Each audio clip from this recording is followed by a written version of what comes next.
Audio Jungle.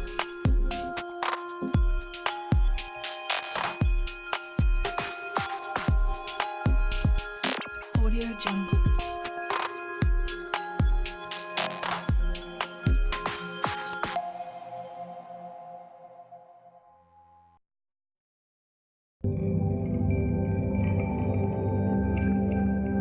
Audio Jungle.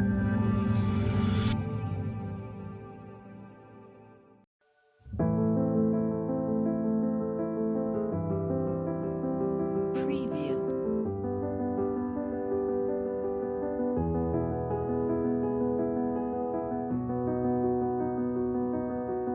Preview.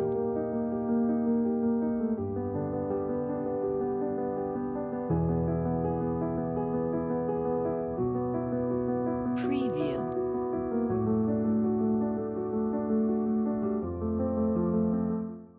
Hoy empezamos a desarrollar las casuísticas del área de Ciencia, Tecnología y Ambiente.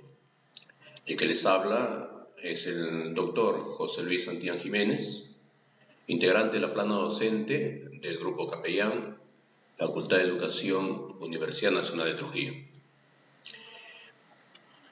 Les he seleccionado un conjunto de casuísticas relacionados a lo que exige el temario de ascenso de escala magisterial.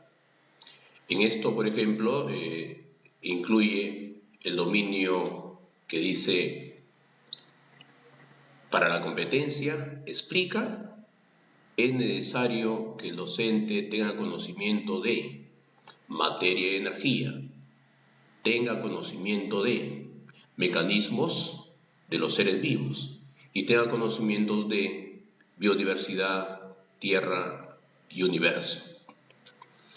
Entonces, se han seleccionado un conjunto de casuísticas tal que, a medida que se va a ir presentando las casuísticas, vamos a ir explicando del por qué se selecciona tal respuesta como correcta. Entendiendo puede que para poder responder cada una de las casuísticas es importante que el docente esté alfabetizado científicamente. Primera casuística. Tenemos el siguiente enunciado. Juan siente mucho calor y decide tomar agua helada. Al agregarla en un vaso limpio y seco, observa que las paredes del vaso están húmedas. Este hecho es común para nosotros, se pregunta Juan. ¿Pero hemos averiguado cuál es la razón? Al respecto, Juan está interesado en saberlo. Al día siguiente, en clase de Ciencia, Tecnología y Ambiente, Juan comenta esta situación y su maestra Inés propone la siguiente interrogante. ¿De qué manera el agua helada influye en humedecer las paredes del vaso? En el caso descrito, a partir de la motivación generada por Juan, es evidente que la maestra está desarrollando la competencia del área de CTA denominada indaga mediante métodos científicos, situaciones que pueden ser investigadas por la ciencia. ¿Por qué? Porque se parte de la misma realidad. De lo que se observa es de que las paredes del vaso se humedecen por la parte externa. El otro paso del método científico, donde el primer paso es observación de la realidad, el otro paso del método científico es el planteamiento del problema. Entonces, si nos fijamos pues en el enunciado de la casuística, nos podemos dar cuenta de que justo donde dice a partir de la motivación generada por Juan, es evidente que la maestra está desarrollando la competencia del área de CTA denominada indaga mediante métodos científicos, porque en esa situación se dan una secuencia de pasos, se van a dar una secuencia de pasos del método científico. Y el método científico es utilizado mayormente para poder desarrollar la competencia indaga mediante métodos científicos, que es diferente a situaciones que vamos a ver posteriormente, donde, por ejemplo, para la competencia diseña prototipos, vendría a ser el método de proyectos. Para la competencia construye una posición crítica, mayormente vamos a ver que va a ser la discusión. Siguiente casuística.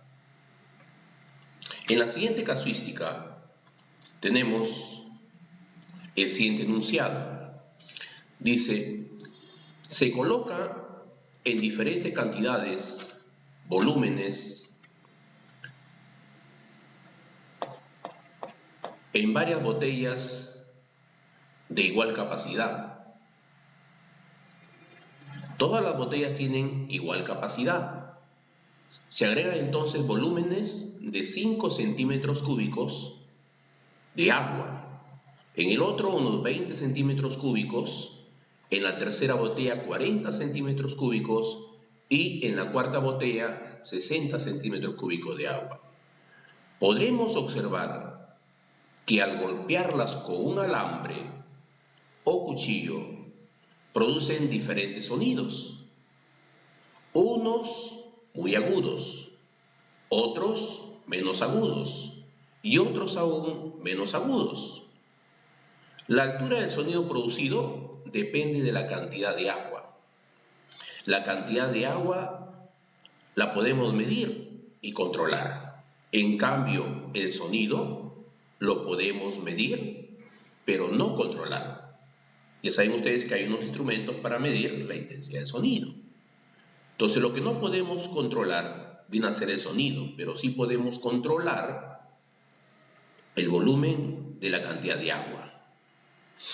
De esto podemos deducir que el sonido depende de la cantidad de agua y por ello se le considera variable dependiente.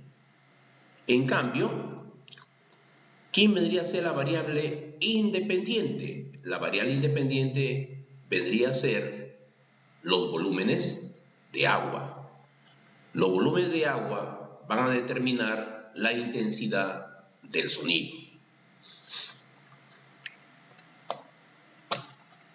En la tercera casuística.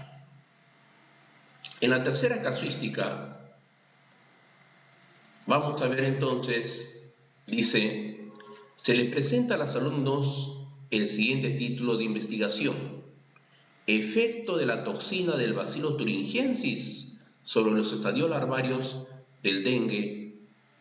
En este caso, los estadios larvarios del insecto Aedes aegypti. Luego se le pide que identifique a qué variable corresponde la parte subrayada. Todo el título es efecto de la toxina del Bacillus thuringiensis sobre los estadios larvarios del agente vector del dengue Aedes aegypti. Entonces nos está pidiendo acá la parte subrayada qué tipo de variable es. ¿Qué es importante conocer? ¿Qué es importante que el docente tenga conocimiento para poder llegar a dilucidar la respuesta correcta? En primer lugar, ¿quién es la variable dependiente? ¿Quién es la variable independiente? Y según el título del trabajo de investigación, tenemos ya que identificar quién lo es. Entonces tenemos, además, es importante que el docente tenga conocimiento sobre ¿qué? Sobre Bacillus thuringiensis. ¿Qué es el Bacillus thuringiensis? El Bacillus thuringiensis viene a ser una bacteria. Esta bacteria, en condiciones naturales, su citoplasma, ahí se produce una toxina. Esa toxina tiene poder biocídico. Es diferente estar utilizando insecticidas de origen industrial que estar utilizando insecticidas biológicos de origen natural. Bien claro se dice el siguiente enunciado, que la cura de las diferentes enfermedades los vamos a encontrar en la misma naturaleza. Y esta es una situación tal. Prácticamente, en este caso, podemos eliminar los estadios larvarios del agente vector del dengue Aedes aegypti a través de una toxina que lo produce la bacteria Bacillus thuringiensis. Conocimiento entonces sobre bacteria. La bacteria es el Bacillus thuringiensis, que produce toxina. ¿Sobre quién va a actuar la toxina? Sobre los estadios larvarios del insecto Aedes aegypti. Este insecto Aedes aegypti viene a ser un agente vector para poder transportar al virus del dengue. Esos conocimientos los debe de tener el docente. Entonces, en el caso presentado, la toxina del Bacillus thuringiensis es responsable de la muerte de las larvas del agente vector Aedes aegypti. ¿Qué nos quiere decir? De que si nosotros cortamos el ciclo evolutivo del insecto Aedes, porque sus estadios son huevo, larva, pupa, insecto juvenil, insecto adulto, donde es más voraz es en el estadio larvario. Entonces, la alternativa de solución sería pues agregar en los lugares donde existe el dengue, y sabemos que donde se reproduce este insecto son en los estanques de agua, tendríamos que espolvorear toxina del Bacillus thuringiensis a los alimentos preferidos de dicha larva. Entonces empieza a deglutirlo y le va a producir ¿qué? Le va a producir un desorden gastrointestinal. Es neurotóxica, atacará su sistema nervioso y muerte de las larvas. Con eso estamos cortando el ciclo evolutivo de este insecto. Y por ende, la disminución de los casos de personas con la enfermedad del dengue. Entonces, la parte subrayada, toxina del Bacillus thuringiensis, viene a ser la variable independiente. En cambio, los estadios larvarios del dengue vienen a ser la variable dependiente. La muerte de las larvas, ¿de quién depende? De la toxina. Entonces la toxina se convierte en variable independiente y la muerte de las larvas en variable dependiente. Pasamos a la siguiente situación. En la siguiente situación dice, se desea determinar y comparar la temperatura de ebullición de 5 sustancias. De la sustancia 1, de la sustancia 2, sustancia 3, sustancia 4 y sustancia 5. Para ello se dispone de diversos instrumentos, entre ellos un vaso de precipitado o un mechero Bunsen. Además de dichos instrumentos, ¿cuál de los siguientes es imprescindible para lograr el objetivo propuesto? ¿Cuál es el objetivo propuesto? Determinar y comparar la temperatura de ebullición de 5 sustancias. Entonces, un elemento que está faltando ahí, un instrumento que está faltando ahí, el que nos va a permitir determinar la temperatura de la primera sustancia que se encuentra en el primer vaso de precipitado, de la segunda sustancia que se encuentra en el siguiente vaso de precipitado, y así de la quinta sustancia que se encontrará en otro vaso de precipitado. El que nos va a permitir determinar la temperatura es el termómetro. Entonces dice, ¿cuál de los siguientes es imprescindible para lograr el objetivo propuesto? El de determinar y comparar es el termómetro. El resto vendrían a ser ya otro tipo de variables, las variables intervinientes. Entonces, hay incluso, podríamos decir, hasta el tipo de material, hasta el cronómetro. Directamente entonces la respuesta a esta pregunta sería, es imprescindible para lograr el objetivo propuesto el uso del termómetro. Gracias al termómetro yo puedo determinar la temperatura de la primera sustancia, de la segunda y de la quinta y comparar la temperatura de cada una de ellas. Siguiente situación. El profesor de segundo grado en Ciencia, Tecnología y Ambiente ha programado con sus estudiantes una feria expositiva de modelos de máquinas simples, con el uso de material tecnológico, tales como Lego educativo, para demostrar algunos principios físicos en el área de CTA. Los estudiantes, luego de 2 sesiones de aprendizaje, logran dominar la construcción de diferentes prototipos de máquinas simples. Pero pese a esto, aún no se sienten capaces de participar en la exposición por no tener en claro la relación entre las máquinas simples y los principios físicos. A partir del caso presentado, ¿qué estrategia sería la más pertinente para favorecer el logro de los aprendizajes previstos? Entonces, ¿qué estamos viendo? Estamos observando de que a pesar de que ya pasaron 2 sesiones de aprendizaje, los alumnos no logran dominar la construcción de diferentes prototipos de máquinas simples. A pesar entonces que ya pasaron esas 2 sesiones, aún no logran relacionar los principios físicos con las máquinas simples. ¿Cuál es la estrategia más pertinente? La estrategia más pertinente sería de que, ¿qué está faltando? Está faltando pues alguien que le aclare justo los modelos que se está presentando de máquina simple con los principios pedagógicos o los principios, en este caso, físicos, con las que se relaciona las máquinas simples. Entonces decimos, falta desarrollar ¿qué? Falta desarrollar una guía de laboratorio donde los estudiantes logran identificar allí los principios físicos en máquinas simples. Solo así podríamos pues ver si se logró los aprendizajes previstos. Es importante entonces la presentación de una guía de laboratorio que oriente el proceso de construcción de prototipos a base de máquinas simples y los principios físicos con los que se va relacionando.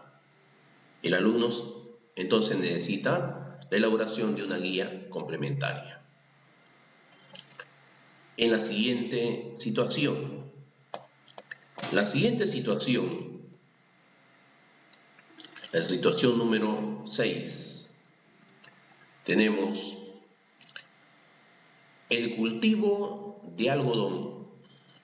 Es una actividad importante para la agricultura en el Perú. La larva de la polilla, Agratis islon, ataca a este cultivo, alimentándose de las plantas en crecimiento, lo que ocasiona grandes pérdidas económicas a los agricultores. ¿Cuál de las siguientes preguntas de investigación contribuiría a atender la problemática descrita? ¿Qué nos está pidiendo? En la situación que se le está presentando, ¿qué hay? Está, primer paso del método científico, la observación de la realidad. Segundo paso del método científico, el planteamiento del problema. Entonces, ¿cuál de las siguientes preguntas de investigación contribuiría a atender la problemática observada en la realidad? ¿Qué se observa en la realidad? Que las larvas de la polilla agratis atacan al cultivo del algodón, pues el algodón viene a ser el alimento preferido de Agratis islon. Al alimentarse del algodón, ¿qué va a provocar? Grandes pérdidas económicas a los agricultores. Entonces, de este conjunto de interrogantes que se plantean como alternativas, ¿cuál sería la interrogante que contribuiría a atender la problemática descrita?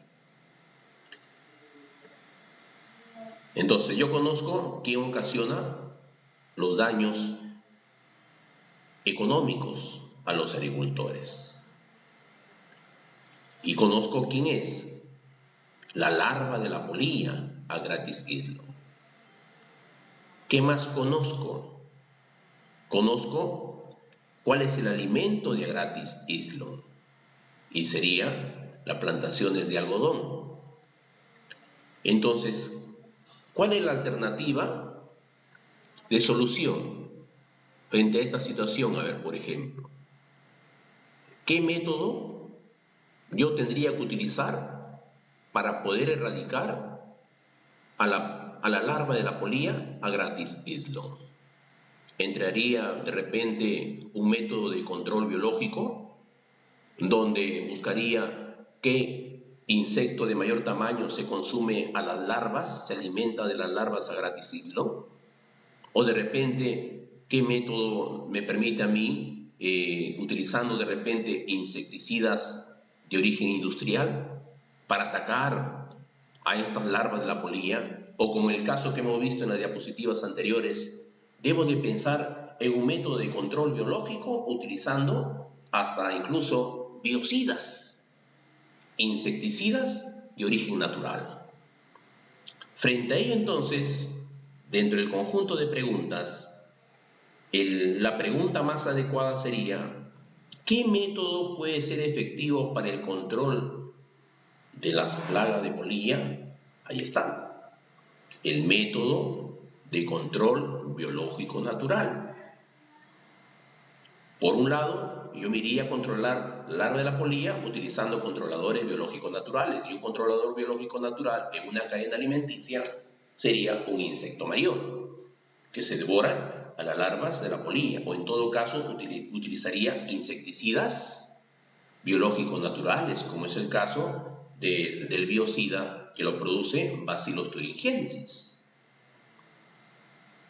Pasamos a la siguiente situación.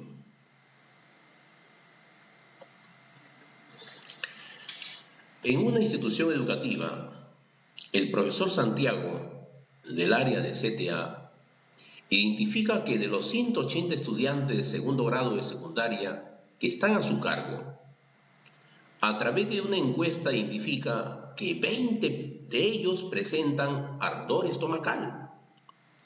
Frente a esta situación, organiza a sus estudiantes para que participen de las siguientes actividades. Primero, que definan el problema. Segundo, que investiguen sobre el problema. Tercero, que reestructuren el problema en base a lo investigado. Teniendo ya la pregunta, que formulen objetivos de aprendizaje. El otro paso sería un aprendizaje individual sobre el problema, la búsqueda de información individualizada y la puesta en común en el grupo después de haber investigado cada uno de ellos. Finalmente, tras la exposición de todos los grupos, el profesor propone revisar la estrategia de trabajo para ver si necesitan ampliar la lista de conceptos a revisar sobre la problemática del ardor estomacal en los 20 alumnos que se han registrado. Con ello podemos inferir que el método de enseñanza propuesto por el docente se denomina ¿qué método? Entonces, uno de los métodos que guarda en su estructura lo siguiente: primero, la definición del problema, que los alumnos investiguen sobre el problema, reestructuren el problema, formulen los objetivos, que hagan una investigación individual. Después de haber hecho la investigación individual, la puesta en común en el grupo y sacar su conclusión. El método, en este caso, sería el llamado el aprendizaje, el método de aprendizaje basado en problemas. Muy bien utilizado también incluso en educación superior. ¿Y en qué especialidad? En ciencias médicas. Entonces acá tenemos la respuesta, ¿no? Con ello podemos inferir que el método de enseñanza propuesto por el docente viene a ser el método de aprendizaje basado en problemas. Este es el problema. ¿Cuál es el problema? El ardor estomacal. Todos los alumnos investigan sobre el problema. En la siguiente situación, dice, si el profesor Marcos, del área de Ciencia, Tecnología y Ambiente del colegio, quiere que sus alumnos desarrollen la capacidad de identificar las causas y consecuencias de la contaminación que hay en la playa de Huanchaco, ¿cuál de las siguientes estrategias y o técnicas le recomendarías para alcanzar ese aprendizaje?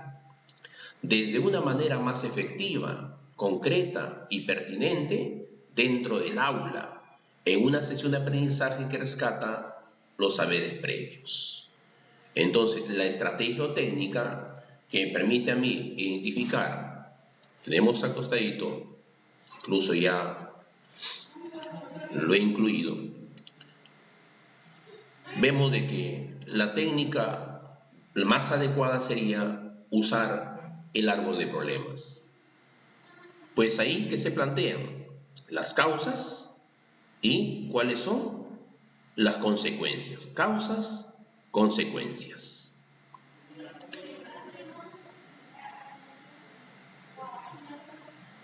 No voy a utilizar, puede que una visita de estudio a la playa, cuando me dice acá prácticamente, dice dentro del aula. No voy a utilizar el método experimental, donde se diga, pues vamos alumnos a la playa de Huanchaco, provoquemos contaminación y veamos las consecuencias. La cosa es directa, utilizar el árbol de problemas. Ahí identificamos las causas, las consecuencias y brindamos las alternativas de solución.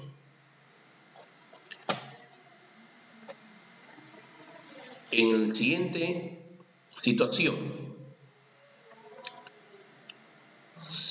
se ha trabajado con los alumnos las temáticas de cambios físicos y químicos de la materia viva. Luego se le presentan las siguientes imágenes. Se presentan respiración celular, se presentan putrefacción de la carne, se presenta la acción de un efervescente en el estómago y se presenta la separación del alcohol y agua por el proceso de destilación. Finalmente se le pide al alumno en cuál de los siguientes procesos no hay cambio químico. Entonces analicemos, pues. En el primero, respiración celular, ¿hay cambio físico o se da cambios químicos? En la respiración celular hay dos reactantes, la glucosa, que viene a ser la sustancia combustible, y el comburente, que es el oxígeno. En metabolismo celular, respiración celular, que en última instancia ocurre a nivel mitocondrial, que se produce la liberación de CO2 y agua. ¿De dónde procede? De la glucosa. Entonces, acá está ocurriendo un cambio químico. En el proceso de putrefacción de la carne, también es otro tipo de cambio químico. Hay microorganismos encargados de la putrefacción de la carne. Cambio químico. De ahí porque se despidan los malos olores. La acción del efervescente en el estómago, cuando hay acidez gástrica. El ácido clorhídrico está predominando en la cavidad estomacal. ¿Cómo neutralizar la acidez? Entonces se está tomando acá un efervescente. Entonces también es cambio químico. Voy a conseguir la neutralización de la acidez estomacal. En cambio, cuando dice la separación del alcohol y el agua por destilación, ¿qué hay en el alcohol? Si tengo agua mezclada con alcohol o alcohol, entonces, ¿qué va a salir primero? ¿Quién hierve primero? ¿Quién alcanza la temperatura de ebullición primero?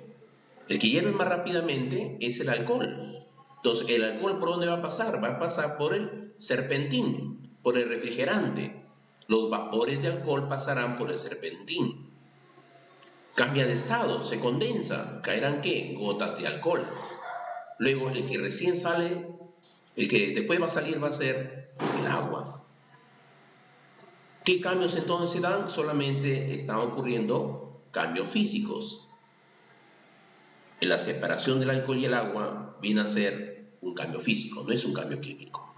Los diferentes estados físicos de la materia son cambios físicos. Entonces, respiración, putrefacción y la acción del efervescente sobre el estómago son cambios químicos.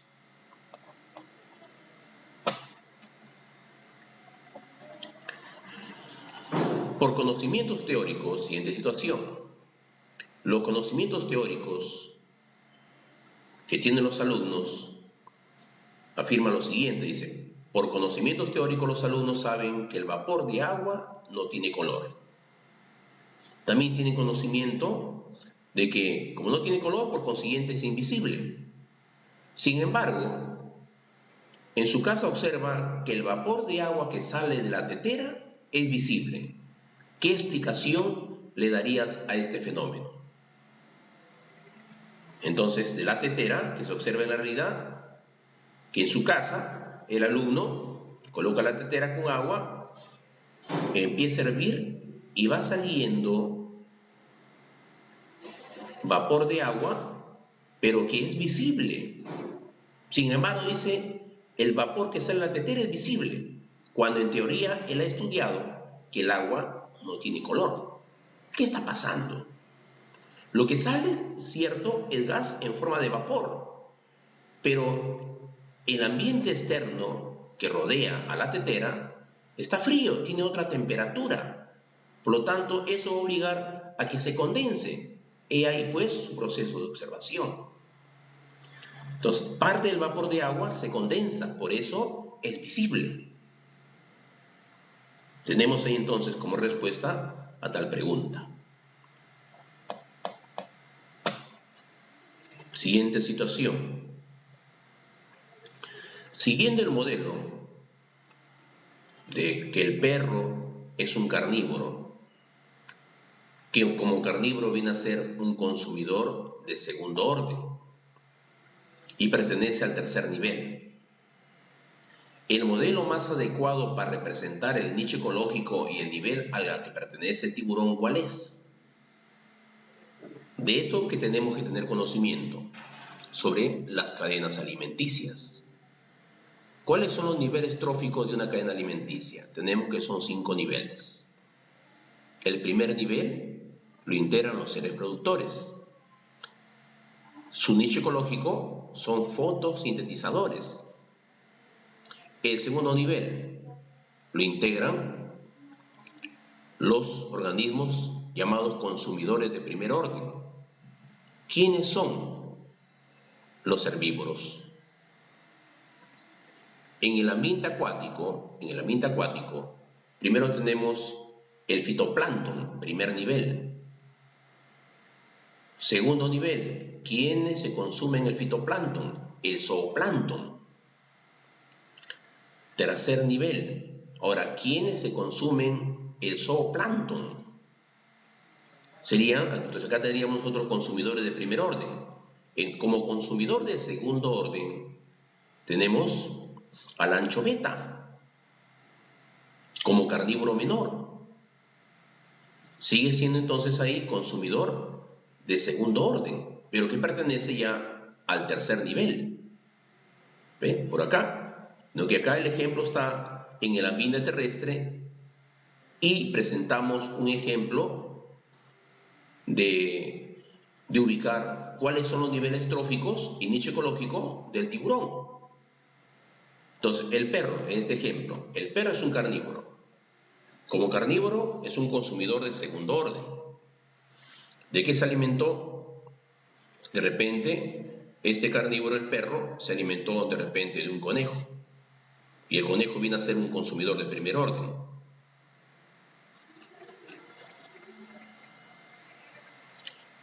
En el caso del tiburón, ¿en qué nivel trófico se ubica el tiburón?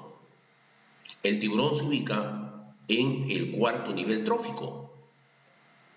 Es un consumidor de tercer orden. Además, se conoce que el nicho ecológico del tiburón es de ser un carroñero. Entonces, ¿qué conocimientos están acá? Sobre niveles tróficos y el nicho ecológico de determinados organismos que están viviendo en el ambiente acuático y en el ambiente terrestre.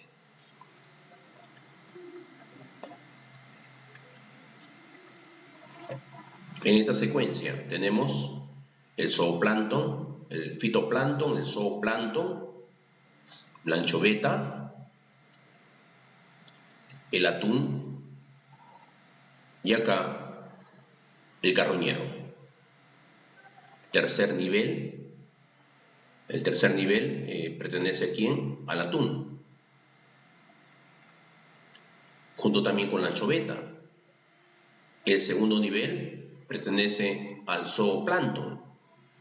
Ahí está, ¿consumidores de qué? Entonces seguimos la secuencia acá. Organismos productores. Este viene a ser ¿quién? Fitoplancton. Por acá, zooplancton. Zooplancton. ¿Quién se come al zooplancton? El zooplancton puede ser consumido hasta por la anchoveta. La anchoveta, ¿quién se come la anchoveta? La anchoveta es consumido ¿por quién? Por el atún, el bonito. Listo, y finalmente el carroñero tiburón. Tercer nivel trófico. En la siguiente casuística, los alumnos leen la siguiente regía de conceptos y evalúan qué agente vector es responsable de determinada enfermedad. A continuación, el profesor solicita a los alumnos que escriban en el paréntesis el código respectivo. Y al final, que ordenen la secuencia correcta, pero de arriba hacia abajo. Veamos. Fiebre tifoidea. ¿Quién lo produce? La fiebre tifoidea es una enfermedad. ¿Quién es el agente vector? La mosca. ¿Qué podría transportar? Él podría transportar al agente patógeno Salmonella tifosa, el bacilo de Eber. Otro fácil por acá. Los piojos, ¿con qué enfermedad lo relacionan? Lo relacionan con la pediculosis. Entonces estaríamos por acá. Otro, el zancudo anófeles, ¿con qué lo relacionan? Con la enfermedad de la malaria o paludismo. ¿Qué más tenemos? Peste bubónica, lo relacionan ustedes con pulga. Peste bubónica. Chirimacha, la enfermedad de Chagas.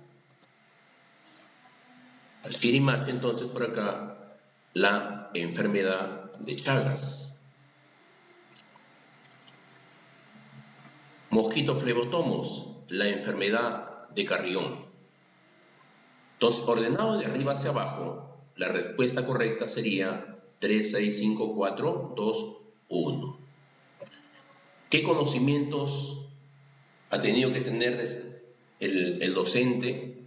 Ha tenido que tener como conocimiento quiénes son agentes vectores, quiénes son el agente patógeno y qué enfermedad produce determinados agentes patógenos o etiológicos.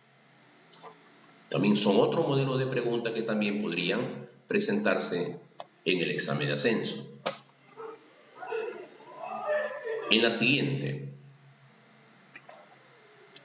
estás en el laboratorio de análisis bioquímico y uno de los alumnos solamente tiene reporte porcentual ascendente de bioelementos. 0,25%, 1,1%, 3%, 10%, 18%, 65%. Esos porcentajes se han encontrado en el protoplasma de un ser vivo.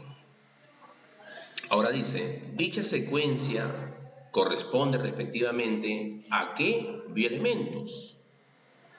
Entonces acá el conocimiento que debe tener el docente es sobre bioelementos, que los bioelementos se clasifican en los llamados bioelementos primarios, bioelementos secundarios y los oligoelementos.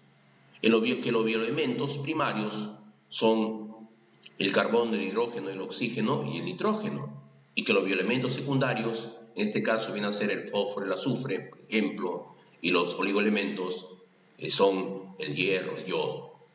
Pero acá les pide ordenar en forma porcentual, desde el menor al mayor.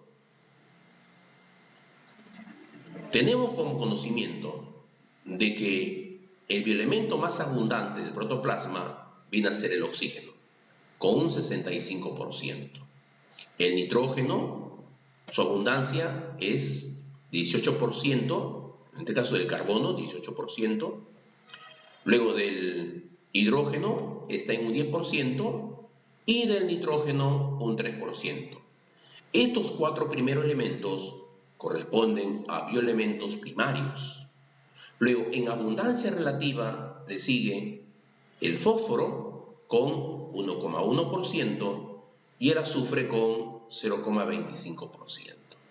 Entonces, la respuesta a la que llegamos viene a ser letra C.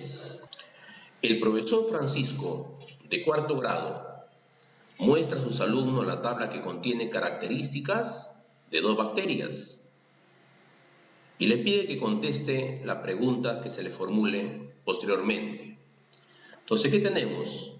Tenemos características, tenemos la bacteria A y la bacteria B. Que la bacteria A, sus capas es multiestratificada, a diferencia de la bacteria B que es monoestratificada. Que el espesor o grosor de la pared celular de la bacteria A es delgada en relación con la bacteria B que es gruesa. Que como es delgada es menos resistente, en cambio la bacteria B, por ser más gruesa, es más resistente. Químicamente, que la bacteria A, su pared celular está constituido por mureína, pero carece de ácidos teitoicos. En cambio la bacteria B, su pared celular presenta mureína y asociada a ella presenta los ácidos teitoicos. Otra característica de que la bacteria de grupo A son resistentes al antibiótico llamado penicilina. Y acá también hay que recordar de que el plásmido viene a ser la estructura que presentan este grupo de bacterias, el que le brinda resistencia a los antibióticos. Y ahora, ¿por qué las bacterias del grupo B son sensibles a los antibióticos? Porque carecerían del plásmido, es decir, de genes de resistencia a los antibióticos. Dice posteriormente, complementario a los datos del cuadro, se tiene que el alumno Guillermo observó al microscopio microorganismos esféricos, azules o violetas, por lo que se podría afirmar que lo que observó pertenece a qué grupo de bacterias. Para poder separar a las bacterias en gram positivas y gram negativas, la técnica de coloración compleja que utiliza viene a ser la técnica de coloración gram. La técnica de coloración gram permite dividir a las bacterias en 2 grupos, en los llamados cocos y en los llamados bacilos. Los cocos, por lo general, dice acá que los cocos son esféricos, entonces se refiere a los cocos. Los cocos se colorean al colorante gram azul o violeta. En cambio, los bacilos se colorean de rosado o rojo. Entonces, con eso ya podemos descartar. ¿Cuál sería entonces la respuesta correcta? De que las características que se mencionan en el cuadro podemos deducir de que son cocos, y los cocos que son gram positivos y se refieren a las bacterias que pertenecen al grupo B.